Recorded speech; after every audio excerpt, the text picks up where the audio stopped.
नमस्कार मंडळी, आजच्या जेवणात काय? आज आपण फोडणीचा ब्रेड बनवणार आहोत, जो कुरकुरीत आणि खमंग असा छान लागतो। तर नाश्त्यासाठी झटपट होणारी ही रेसिपी आहे। तर चला बघूया रेसिपी। पहिले थोडेसे ब्रेडचे तुकडे करून घ्यायचे, त्यामध्ये मीठ, मसाला, हळद घालून थोडा वेळ त्याचे साईडला ठेवून द्यायचे। मग मोहरी आणि कढीपत्त्याची तेलावरची छान फोडणी तयार करून घ्यायची। त्यामध्ये हे ब्रेड छान परतून घ्यायचे, अगदी कुरकुरीत होईपर्यंत परतायचे।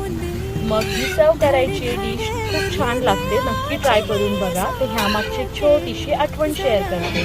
माझ्या बालपणीच्या मैत्रिणी होत्या, त्यांची आई घरकाम करायची, तेव्हा ती हा नाश्ता झटपट नेहमी बनवायची। पण तिच्यासारखा आजपर्यंत हा नाश्ता माझ्याकडनं कधीच झाला नाही। तेव्हा त्या सफेद ब्रेड वापरायच्या, ज्यामध्ये फक्त मीठ आणि हळद घालायच्या, आणि ही फोडणी फक्त मोहरीवरती तेलात घालून द्यायच्या। पण त्यांचा ब्रेड जितका छान लागायचा तेवढा छान अजून माझा कधीच झाला नाही। धन्यवाद।